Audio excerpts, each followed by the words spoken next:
Welcome to episode 3 of Whaddya Say with DDJ. As always, I'm your host, DDJ, and I'm actually coming to you from my new studio located elsewhere inside of my basement. Um, Today's show is going to be a really good one. I sit down and chat with John Bullard, who is the owner and director of Chicagoland Championship Wrestling.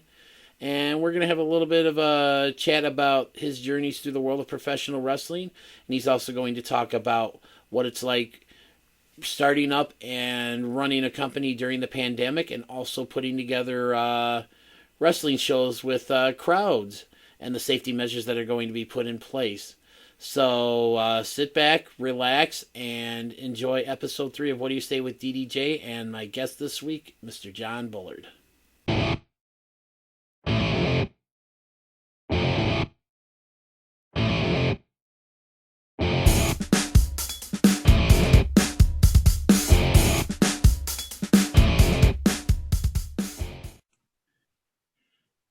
All right, welcome to episode 3 of Whaddya Say with DDJ. With me this evening is the owner and director of Chicagoland Championship Wrestling, Mr. John Bullard. John, how you doing this evening? Dennis, I'm doing well. I hope you're doing well. I am. Thank you so much for asking. So, first off, tell the audience a little bit about yourself. Well, been involved in wrestling business since 2001. I have started actually getting involved in wrestling when I was down in the state of Florida. When I was a young kid, I was actually about the time I was breaking in around there. I was around my 11th grade year in high school. So from there, I literally been in the wrestling business, starting out as a commentator and ring announcer, and then worked my way into learning about the roles of being a referee, a manager, and a wrestler. Over the years, I worked as a booker, production assistant, production manager, and also promoter as well. So I'm a man of many hats, the pro wrestling utility man, as people would call it. And it's been a great ride so far. Okay, so you pretty much mentioned just about almost every conceivable job one person can have in the wrestling business. What would you say is the one job that you liked the most, and then the one job that you liked the least? To me, I do enjoy being a ring announcer and commentator. I love being able to describe the things that people are watching. I find it fascinating when you can do that. As a kid growing up, one of my very first childhood memories of wrestling was listening to the late, great Gordon Solie call wrestling. Yes, legendary. And what was so great about Gordon Solie was you didn't have to watch wrestling to understand what was going on in the ring by listening to Gordon's words. He would describe things so well and so descriptive of what was going on. You could be vision impaired and know what's in your brain, you know what's going on in front of you. And I always thought that was a beautiful art. Guys like him, Lance Russell, Joey Styles in the 90s with ECW when he wasn't screaming but calling the matches like he did. Always found being a commentator highly made me happy when I was doing it. Really, I don't really have a job that I really disliked. To me, I learned the one valuable thing being a utility man, that how important every position in the world of wrestling is. If you don't have a good ring crew, your ring's going to be messed up. It's going to cause, troubles. It'll break down. If you don't have a good camera crew, your show is not going to look so professional. It's going to have the shaky cam. And last thing anybody wants to watch is a camera that shakes constantly. Referees have to be solid. They have to be really good. Wrestlers have to be top-notch and professional in the way they carry themselves. A manager should look like a manager. They should not look like the guy in the crowd. They should look like $1 million or the bigger-than-life character that people will see walking down the aisle. So every position I've ever learned in the world of wrestling has been one of the greatest educations I've ever had. And it made me understand when I became a promoter how important each of those roles really were. Like, I don't want just the average Joe in that position. I want the very best of what they do in that position. Because if it looks great, is smooth selling for everybody. Awesome. So you mentioned, guys like Lance Russell, Gordon Solie, and Joey Styles as huge influences on, like your announcing style. Tell me a little bit more about what got you into wrestling, and then who some of your early favorites were. Okay, so I've started watching wrestling when I was like 3, 4 years old. He used to sit in my dad's lap, and we would watch a lot of the old TBS 6:05 Eastern time, and we would watch that. So I grew up watching that. Watched a lot of Memphis.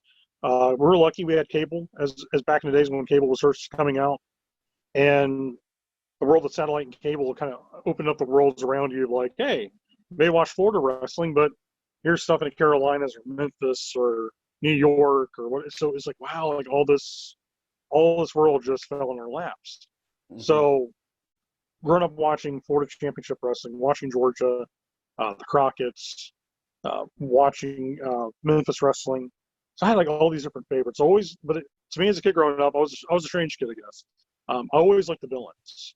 I never really was the cheering for the babyface guy. I was always the one cheering for like Terry Funk when he was crazy. Loved Gary Hart, the Great Buddha, Kabuki. Back in the days, Bruiser Brody, those type of wrestlers. I remember as a kid watching old clips of Joe LeDuc in Memphis when he did the Blood Oath, the Take Out Lawler. And I remember as a kid watching it and just being like, oh my God, that's the craziest thing I've ever saw. And yeah, I always liked the characters were bigger than life personalities that were villains. For some reason, they always made wrestling fun. I mean, you gotta like the baby faces, but it takes a good villain to make a great baby face. 100% agree with that. And I didn't want to stop you because you had a good flow going. But when you said Terry Funk when he was crazy, I thought he still is crazy. Isn't he still crazy now? Still is crazy, yeah. But I'm talking about during a time period when he attacked Ric Flair. And they set up for that the I Quit match. Oh, God, yes. That was some really cool stuff. When he was like one of the first to actually use a table spot. He actually pile drive him on the table. Mm-hmm. And then put the plastic bag and wrapped around his face and choked him. Yep. And the crowd was going crazy for it because you just didn't see stuff like that. You're like, oh my God, like this is brutal. Like this is crazy. Like he's trying to kill him.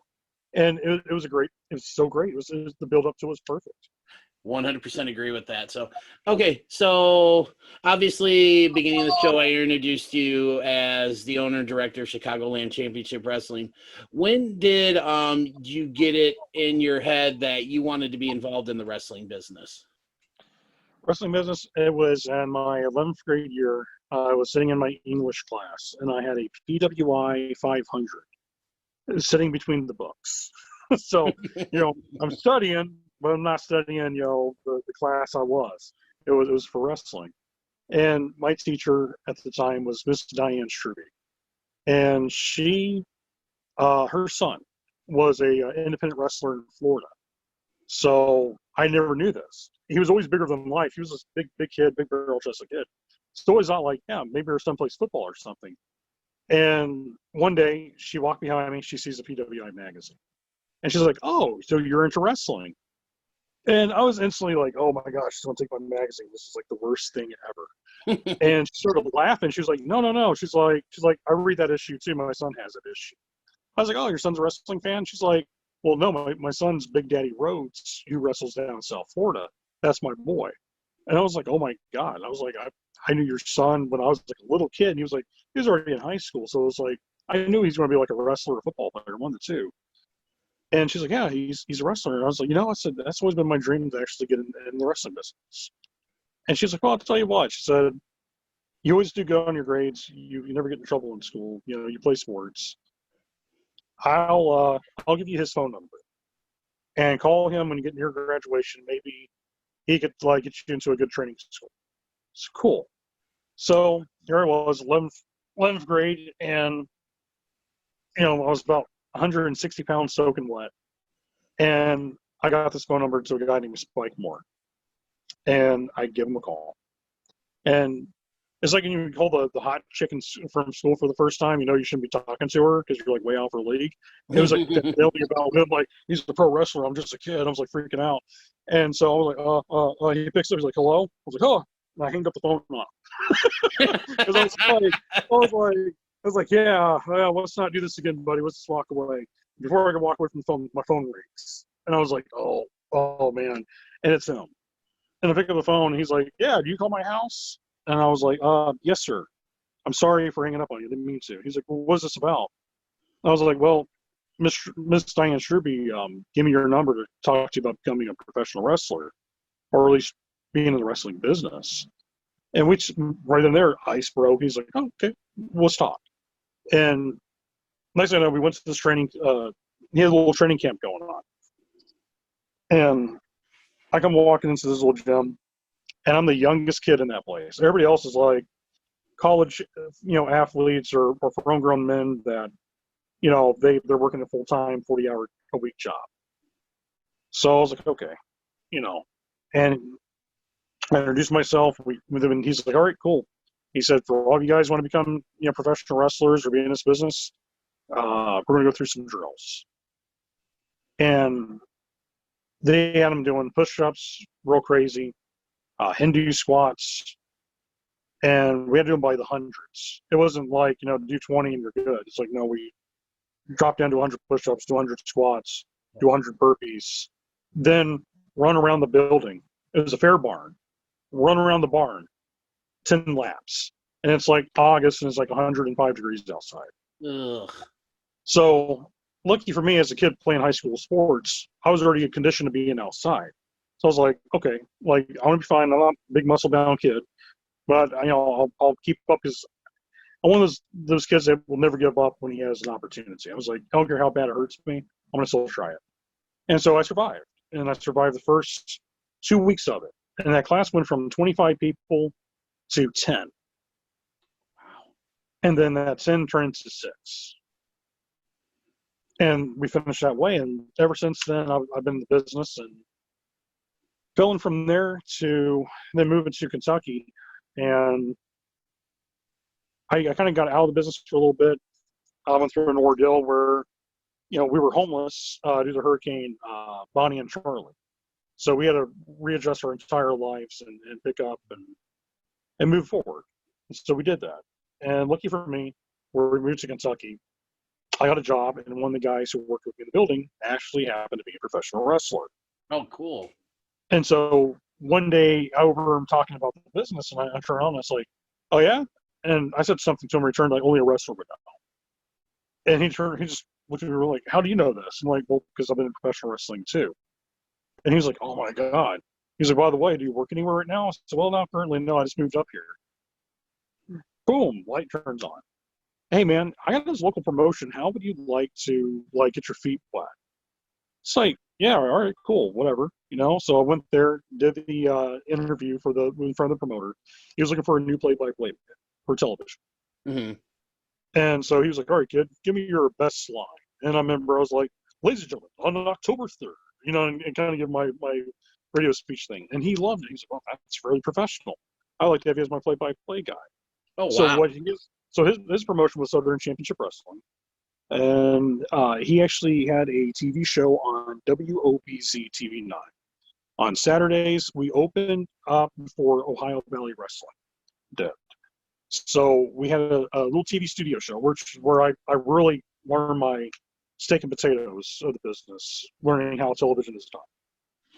And recording there, doing house shows for them, and then just went from there and just learning all these different job positions. Every time there was a company that was opening, I would audition for them or go out and try and get booked. But they were like, hey, we got a ring announcer. Okay. Do you have a referee? Well, no, we're extra short on a referee. Well, you know what? I'll be the referee tonight. And it went from, hey, John's pretty good, pretty good at doing this and that, to, hey, the kid could literally do any job he wants. So whatever you have open, throw it at him, and he'll be really good at it. And so in my suitcase, I carry a referee jersey, dress pants, carried a suit, and on the other hand, gear in the other bag. So whatever I needed, like I had bags for whatever was the job. So Yeah, as far the journey's been a pretty good one. Awesome. So let me ask you this. You mentioned, they needed a referee. You stepped up to the plate. How hard is it? Because I don't think a lot of people out there really understand how hard of a job the How referee. much work goes into it? How much work goes into it? Yeah. What goes into being a ref? One, you have to look the part. You want to make sure. This is what I tell people about referees. Nobody can't just jump up and be a referee and be good. Mm-hmm. To be a great referee is a very different breed of person compared to just being a wrestler or being a ring announcer. A referee has to know what they're doing. They have to know when to be in place or be out of place. You want to look the part. You want to make sure you have a clean dress jersey or dress shirt and black bow tie if you do the old school look. Dress slacks, black shoes, black socks. Look the part. And a great referee could take a bad match and make it into a great match. And a bad referee can take a great match and make it look god awful. That's the importance of a referee. Awesome. So my next question is okay, so you've done all these jobs and everything. And at this time you're still in Kentucky, correct? At that time I was doing shows in Kentucky, Tennessee, southern part of Indiana, and West Virginia, and southern Ohio. Okay. So did you get, during your time down there, because I know there's a lot of legendary wrestlers that come from that area, did you get a chance to interact with anybody? A lot of them. The person that I first got a chance to work with was Jim White. He was Jerry Lawler's tag team partner and mentor when Jerry Lawler first broke into business. Oh, Down in Memphis. And Jim White had the old raspy gunslinger voice. And this is a man he literally started wrestling when he was a teenager. And he was working on TV for Dumont Network, worked for Nick Goulas in Tennessee, worked in Alabama for the coastal area. He wrestled all the legends, like all the legends knew who Jim White was. Working with him, worked with Dutch Mantell, got a chance to work with Adam Pearce, of course, Leon White, known as Vader. Had worked with him. Just a lot and down in Florida too. You could literally bump into old school wrestlers any day of the week, because a lot of wrestlers retire down to Florida, so it's a haven of them down there. So yeah, I got a chance to work with a lot of legends, and got the chance to sit under the tree of knowledge with a lot of those great guys. And anytime, this is advice I give to any young kid: if you have the chance to sit down with the people who's been to the dance, sit down and listen. Don't talk. Don't try to butt in. Just listen to those stories. Every story has a purpose, and you can learn something from that. Travel with them. You have the chance. Hey, need a ride? I'll drive you. Just sit in the passenger seat and tell me things I need to know, and get me there where I need to be at. And all those veterans will do it in a heartbeat. Local legends too, not just national known legends. Local legends like Bobby Blade, who would be a great interviewer, person you interview on your show, by the way. That man's been wrestling for nearly 30 years. Amazing stories. Him, the late great gentleman Jim White, Rated X, all those guys in that part of the area, they all wrestled against a lot of Memphis legends, and a lot of guys were coming up from WWE at the time, and they were just countless amazing knowledge passed down to the younger guys, girls. Cool. So, like you mentioned, Leon White, aka Vader. He's one of my favorite big men of all time. What was he like? Okay, Leon as a person was a gentleman to me, and he was nice to a lot of people around him. But it's almost like, I hate to say this, sometimes like some people have a split personality. Like on the outside they're this person, but when they become this character, like it's just the character almost like they kind of live it way too much. When he would put on that Mastodon mask, he was the biggest bully you'll encounter. And it was kind of a shame, because like you'd hope like Vader would be like really chill. But when he was away from the ring, you couldn't ask for a nicer guy. He was, me and him would talk on the phone 2-3 hours at a time, just talking about life, talking about football, talking about his son, what he does when Leon. A lot of people don't know this. Leon used to spend a lot of times with the wounded warriors, and I never would knew teach that. them work. Yep, a lot of people don't, because Leon never talked about that to a whole lot of people. He was proud of it, but Leon was he was kind of a closed guy, and so he would work out with the veterans who had like one arm or a missing leg or something like that. But he would go out and work out with those guys and motivate them as they motivated him. So as a person, I have to say Vader outside of the ring. You couldn't ask for a nicer person, like a big teddy bear. Mm-hmm. But in the ring, he kind of sometimes thought he was who he was. Gotcha. All right, so we go from what led you now from going to leave Kentucky to come to the Chicago area? Well, I ran a promotion called Pro Wrestling Freedom. We ran from 2012 to 2014 and had a very successful run as a company. So for those 2 years, we really went out of our way to change how pro wrestling was presented in the state of Kentucky. Small story about that. In the part of southern Kentucky where we were running our shows at, you didn't see a lot of minority wrestlers given opportunities to be stars. Mm-hmm. And so I started promoting that, where we had a very diverse roster. And it changed the way of a lot of perspectives on people down there, seeing how wrestling can be done. Instead of taking the same guy who's been wrestling for 20 years that everybody knows, my goal was to take the young guy that no one didn't know and make him become the guy that everyone talked about in 20 years. And that was my goal, is to establish new stars. So we were changing up how a lot of people would stop doing the old system, and they were starting to book the young talent, give African-American workers an opportunity not to be a stereotype gimmick, but actually be treated as a professional wrestler. Women were treated with respect, and it was great. During that time period, I was kind of getting burned out on the business because I've lived it for so long. But it got to the point where I was happy with where I was at, but I wanted to take time away. Mm-hmm. So I had my final show. Jim Cornette was there, and we had our big farewell show, and had a good time. My wife is actually a Chicago girl. So she came down, married a guy from the South, and moved him up Midwest. And so 2014, I stopped promoting. 2017, I moved up here to the Midwest area. And a very good friend of mine named Christopher Martinez. He was a wrestling referee that worked up in some of the smaller companies in Chicago. He called me and he's like, "Hey man, I'm officially now, being a referee full time with certain little companies here and there. Do you mind if I pick your brain?" Of course, your friend, and I'm glad to do that for him. So he would call me on a weekly basis, and we'd go over stuff. So next thing I know, he started asking me if I would ever be interested in getting back in wrestling. And honestly, I was happy being away for a while. It was a good break. Mental health break, definitely. So I was like, you know what? I said no to like 10 other companies. But for some reason, Chris was such a genuine guy. I was like, you know what? I'm not going to say no to this guy. And I said, yeah, Chris, I'll referee. So we did this for a small company over in Halstead. It's a company called League of Wrestlers.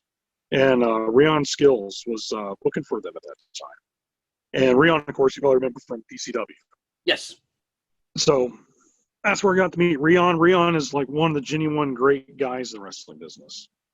And I started refereeing, and I was seeing how a lot of younger guys were still needing to be developed and needing assistance of learning how to do their performance better. As a wrestler, as a referee, as a ring announcer, whatever needed, it's what we had to do. So I would literally go on my way to start giving advice and helping people out. And Chris and me would talk about this on a daily basis. And he was like, you know what? He said, it'd be good that you became a promoter again and run something that's a little different from what you see here in the Midwest. He's like, everybody in the Midwest, it sounds like they want to be Ring of Honor, or they want to be the next CZW or the next ECW in that field. But no one doesn't really try to do old school Memphis videos. That's my original background. And he's like, man, it'd be great if we could do this. Like, we would book Midwest talent and give Midwest guys a chance to be seen on some type of form of television or app or whatever. But it'd be giving Chicago guys a chance to get more recognized. Once they're not working for AAW or working for, freelance companies that are, more well known. Mhm. But, those companies don't always book every Chicago guy either. So we pretty much created the formation of Chicagoland Championship Wrestling. And Chris, after the one event we had, was complaining about his back. And he's like, man, I don't know what it is, but my back's been killing me, and I'm in a lot of pain. So I was like, maybe, you pulled a muscle. Well, sure enough, he gives me a call about a week later. He said, well, I got good news, I got bad news. I said, well, what's the good news first? He said, well, the good news is I know what's wrong. I said, okay. I said, what's the bad news? He said, well, I got cancer. Oh, man. And he had tumors on his spinal cord. Oh. So for 2.5 years, one of the greatest friends I've ever developed in wrestling battled cancer with extreme force of positivity and living his life to the fullest. Not one day did that man ever complain about his cancer. He lived life. So this year, he went to hospice and he passed away. Oh God, I'm so sorry. I am too. His wife Annie is still to this day one of the strongest women I ever call a friend. So when people ask me all the time, why do Chicagoland Championship Wrestling? It's not for an ego. It's not for, well, I'm better than this promoter or that. It's something that me and one of the greatest friends I've ever had created an idea to focus on helping the talent out in the Midwest. And my best friend's gone, but I can still help continue on his love for wrestling and his legacy by promoting this type of show. And to me, one of the things I want to work on for 2021 is actually do the Chris Martinez Memorial Cup tag team tournament. Oh, I'm sure that would be amazing. So it's because Chris was a huge fan of tag team wrestling. Mm-hmm. So that's one of the things I want to do is book an annual 8-man tournament, 18 tournament, where that one, his life and his name will always live on, but also showcase something that he really enjoyed with wrestling. So yeah, everything we do is dedicated to him. Awesome. And it really is. Awesome. So So it's been a lot of work, but it's a work of a passion for a great friend. Oh, and I'm sure he's looking down on you with a big smile on his face. One thing that really stuck with me with what you were just talking about was establishing new stars. And I don't know how much of the current product you watch, like, WWE, AEW and stuff, but one of the biggest knocks on WWE right now is the fact that they don't seem to be wanting to make new stars. Now, how important do you think it is to make new stars? It's extremely important. To me, when I started running Pro Wrestling Freedom, I could have booked any of the veterans that's been in the area for 20 years. Mm-hmm. But one thing I learned when I read Gary Hart's autobiography, Gary Hart talked about when he took over for World Class Championship Wrestling. He noticed that when Fritz would bring in a lot of the older guys, those older guys only had a few years on them. They didn't really have a whole lot left. And he was like, well, that's when right there, Fritz, we should start focusing on booking the next guy who's 20 years old and pushing him to become a star so you have a star for the next 15 years. And looking at the current product of the Indies and also WWE and AEW, it's you gotta use the veteran talent to be great teachers and mentors, and you also still have stars in them, but you have to get the next generation prepared to take that place because that person is not going to be there. You could have a career for 25 years It takes one bad match, one bad bump, and it can be the end of your career. So it's important to make sure that you're developing your talent and give your talent a chance. That's another problem with a lot of companies. So many guys will get in the power, and they're like, you know what? We've been in this position for 10 years. Okay, that's great, but the fans have seen everything you can do. Give the next guy a chance. Let that next guy be the big star. And the problem with AEW is that they have a lot of very solid talent that come from the independent wrestling scene. Mm-hmm. And they got the money to get the best of the best. But here's the thing, if you notice, almost every one of their major title holders or major guys right now are former WWE guys. Mm-hmm. Cody Rhodes is a former WWE guy. You have John Moxley, even though I love Moxley, but Moxley's a former WWE guy. Jericho's a WWE guy. You know, what are you doing to get the next young guy behind you ready to take that place? Well, it's going to make him the big ticket seller for that year. So he's selling out stadiums. Or he's got pay-per-view buy rates that are right up there with the best of them. What are you doing to do that? And a lot of companies don't focus on that. They get star power with the veteran talent, and they forget the young talent behind them are just as important because they're going to be there for the next 10, 15 years. The next guy might be there for like 5. Gotcha. And the thing is, that's just not the big top tier companies. This is a problem that's faced by a lot of companies on the independent wrestling scene too. A lot of companies have certain guys that they would like to make sure they're always on top. But then you have extremely talented roster that's under them that's just sitting there waiting for that opportunity. And most of the time they don't get it. That's one of the things at Chicagoland that we're trying to do is, we got, Vic Capri, we have Chris Logan, we have Marshe Rockett, guys who've been to the dance, guys who've been top of their game, and they still are. But we also have young guys like Miles Mercer, Yo-Yo, Chris Jones, we have Johnny Nye, we have Tully Bertarelli, we have, the whole list can go on and on for days. Gosh, brothers, you've gone wild. Great young talent that's waiting for that opportunity to be the next main event guy and showcase, how good they actually are. Matt Dwar, someone who Paul Myers is heavily big upon. Matt Dwar has a chance to be the next big star within 5 years if he gets the right push or right opportunity. He'll be the guy on TV people talk about. Awesome. Okay, so we're going to take a little break here, and then when we come back, we're going to go into what your goals are for Chicagoland Championship Wrestling are, and also talk about what your plans are for your upcoming taping. So hang on for a little bit, everybody, and we'll be right back.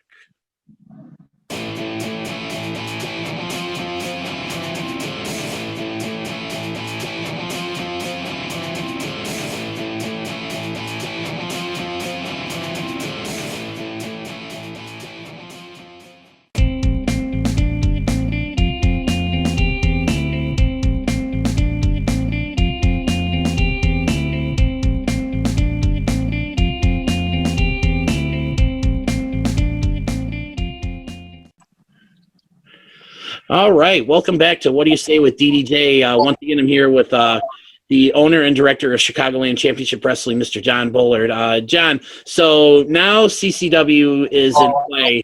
So tell me about the process that you've undertaken from CCW being a little seed and what you've done to help it grow to the point to where you're about to do the tapings. Well, dating back in 2017 and 18, me and Chris went out of our way to start talking about building a roster that we would want to work for us. And so I would kind of work undercover, working for other companies as a wrestler and also referee and an announcer. And I would scout talent. And I wanted people who, one, were top of their game. They're good young talent, or good veteran talent that are good teachers. And there's not a spot open in Chicagoland. It's more of there's a position filled that's needed. And that's how I go with booking. I don't want to book someone just to fill a show. I want someone who is meant to be there, and their purpose is to make that show even better than what it is. So we went out of our way to book great talent. You got Vic Capri, you got Marche Rocket, you have Garrison Creed, Chris Logan. You have those guys alone, very well known in the Midwest. Mm. And then you have, up and coming guys. There's going to be like, You've Gone Wild, the Gotch brothers. You have Chris Jones, who was trained by Billy Robinson. He's one of the all-time greatest wrestlers ever. Mm-hmm. This kid's like the modern-day Bryan Danielson. He's very, very good. We have Johnny Nye. Nye reminds me if you take Edge and you threw in hot stuff Eddie Gilbert. Ooh, that's a nice combination. That's who Johnny Nye reminds me of. He walks and walks talk like he's good. And you got guys like Tony Bertarelli. He's a real life TV actor. So the whole Mr. Made for TV. That's not a gimmick. That's him. He's been on Chicago PD Empire. He's going to be on the upcoming season of Fargo on FX, and he's going to be wrestling for us. So we have all these bigger than life characters. C-Red, who's a legend in Chicago too. You got young and upcoming stars like Miles Mercer, Yo-Ya. So it's a mix of veterans, youth, and a very diverse company as well too. I'm a strong believer in diversity. So we've been planting the seeds, building up the town we're in Michigan City. We're also, by 2021, planning to do shows in the city of Chicago as well. And so we've been, it's one of those step-by-step basis.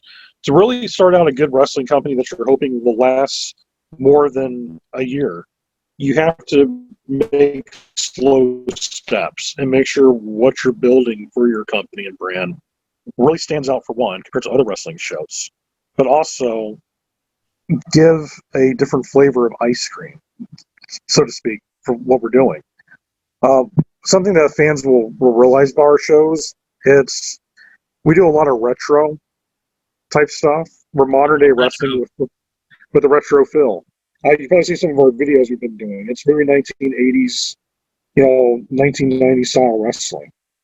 And bigger than life characters and the vignettes and the montage videos, and it's stuff that made me fall in love with wrestling when I was a kid. It's something you don't see many companies do nowadays. So when's the last time you seen a montage video in wrestling, for modern wrestling? I'm having a hard time, thinking of one.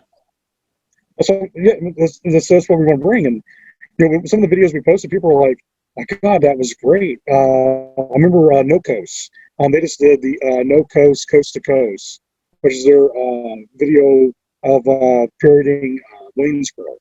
I did see that. That was hilarious. Yeah, but you don't see vignettes like that from people in wrestling often. So it kind of gives that little cheesy retro vibe, but with modern wrestling. So I think fans who are old school wrestling fans that want to see wrestling as a sport will love what we're doing. Wrestling fans who are going to be entertained because they just want to have a good time, I do believe they'll love our products. And casual fans, excuse me, casual wrestling fans who just want to go somewhere and have a fun time will have that as well. I know you was asking me during a commercial break about health codes and things we're trying to do to make our shows safe. Yeah, can you go into a little bit more about like what kind of safety protocols and stuff that you guys are going to be instituting for your tapings, and then also too, once you're done with that, obviously, plug the tapings. Social distancing. We're going to try to set up the chairs and different forms so that way everyone can have a great time and still have space and be with their family and friends. We're going to check everyone's temperature at the door. Okay. And that's including our roster and our staff. Make sure everyone is safe and healthy, doesn't, make sure they have no COVID or any form of flus that can cause sickness. We're also going to try to have a mask up at the front door. So if you don't have a mask, we'll provide one for you if need be. And we're going to try to have a very large bottle of sanitizer. So that way everyone comes out with hands are clean, I know the restrooms in the building at the American Legion, they're clean. They have soap in it. So everyone's got access to good hygiene, good hygiene, and just wash your hands and wear the mask, and if you're over 101 degrees or anything like that, you may be ill. We'll ask you nicely to go home because you don't want no one to get sick. Absolutely. So we're definitely keeping up to all the state guidelines. Of course, with the state of Indiana, we're allowed right now currently 250 people at a sporting venue. But that's it. It's only 250. Mm-hmm. So, but this being a TV studio, we're going to have probably a smaller crowd than that because your television studio shows, generally speaking, aren't 400 or 500 chairs. It's maybe 150, 200 at best for what we're doing. So, we're trying to make sure the limitation is there. Also, everyone have a safe and fun time. Gotcha. So again, we're talking about your upcoming shows. I believe it's October 3rd, and and where are these shows going to be able to be watched? So, one of the things that we're doing, we're recording our shows as a taping, and we'll be uploading that to Amazon Prime. So anyone has an Amazon Prime membership, which I'm right now currently looking at, there's 115 million subscribers to Amazon Prime, so it's a lot of eyes on product. All they would have to do once we have the show uploaded, they can type in Chicagoland Championship Wrestling, or just type in Pro Wrestling in the search menu, and our show should pop up right there. And so we're going to have that. I'm about to work on finalizing a deal with a Comcast provider that will cover a majority of Illinois and Indiana as well. So people who have Comcast will be able to watch a lot of our hype shows, and also my other TV show I produce, Pro Wrestling Tonight, where I introduce wrestlers as well in interview. So it's going to be a mixture of Comcast, Amazon Prime. Of course, we're trying to also use our shows to get launched onto Fight TV, and also try to reach out to the independent wrestling TV channel on Roku. Because really, streaming is cable will always be like the old school way of getting fans, but modern day wrestling fans today mainly streaming sites. So streaming today is now the new cable for a lot of people. Mm-hmm. So again, everybody, October 3rd. How can people buy tickets to come to the show? To Chicagoland Championship Wrestling.com. That's all one word. Go to our event page on the menu, and when you scroll down, we have a PayPal button option where they can buy tickets. If you come to the door, you can buy tickets in cash or in credit. We do actually have card readers. So we can actually, if you have a credit card or debit card, we can take care of that for you, and you can buy tickets that way as well. Awesome. So one last question before I think we call it a night. What divisions are you going to have? Obviously, you're probably going to have a heavyweight, a tag team. Is it just going to be that for right now, or do you have anything else planned? Heavyweight, tag team, and television. Since we are a TV wrestling product, we'll have also a television belt. I actually just issued photos of the plates the other day. I believe you saw them. I did see them, and it looks amazing. I can't wait to actually see the belt. Yeah, it's going to be great. It's going to be on a sky blue, Chicago-colored strap, leather strap. So it's going to look really great. I can't wait to see it and stuff. So, all right, John. Well, so how can fans get a hold of you on social media? Well, you get it on, of course, my page, John Bullard. You'll definitely see the Chicagoland Championship Wrestling flyer as a profile photo, or you can go onto our Facebook page, Chicagoland Championship Wrestling, and you can also message that page as well, and I'll be glad to talk to the fans if they have any questions about the upcoming shows. We got October 3rd, of course, Michigan City, Indiana, at the American Legion 451. Doors open at 6 p.m. Bell time's at 7 p.m. $30 for a family 4-pack. So for 4 people, for $30, they can come to the show and have a fun time with the whole family. $10 for an individual ticket, And of course, most importantly, we're going to have a lot of fun and have some fan interaction activities in the upcoming seasons on our show.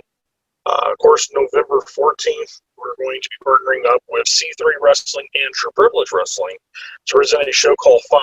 That will be in Hammond, Indiana.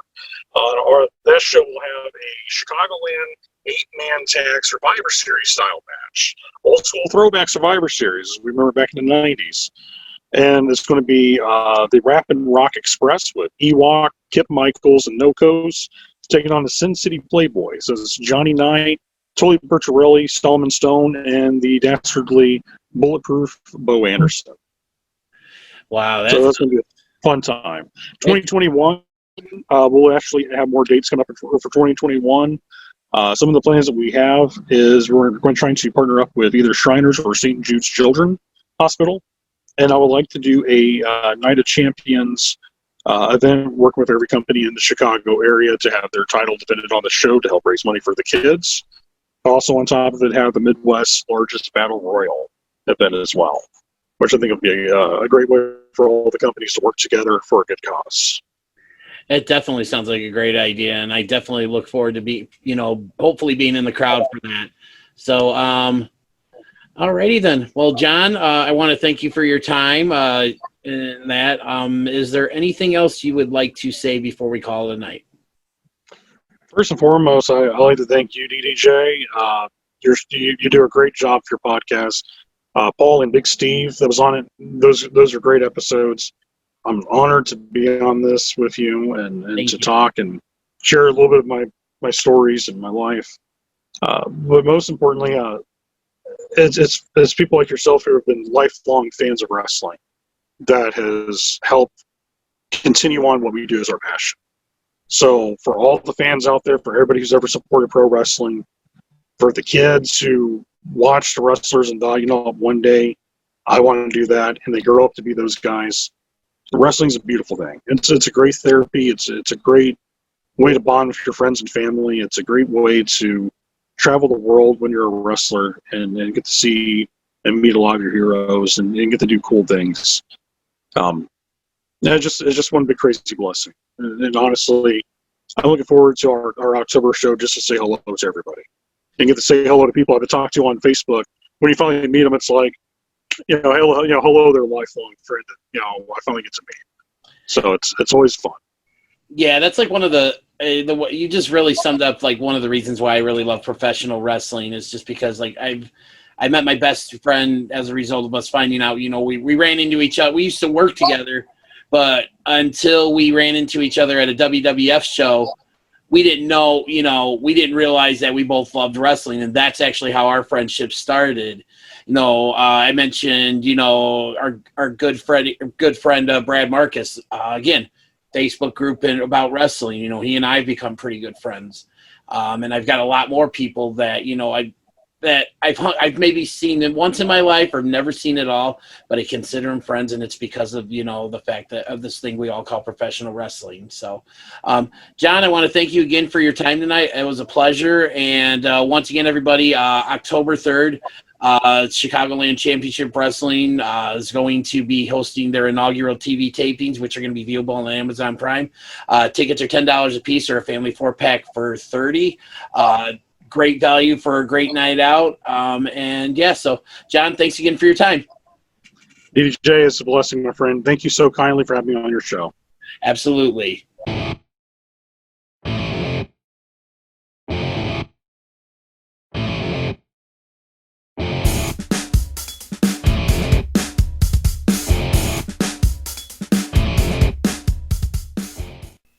Thanks again to John Bullard for taking time out of his day to sit down and talk with me. I really enjoyed all of his stories about what it's like coming up in the world of professional wrestling. Once again, if you would like to attend the upcoming Amazon Prime tapings, you can do so by going to ChicagolandChampionshipWrestling.com to get your tickets. They are, once again, October 3rd at the American Legion Post 451, located at 121 Squiat, SKWIAT Legion Avenue in Michigan City, Indiana, zip code 46360. Bell time, Doors open at 6 p.m. Bell time is at 7 a.m.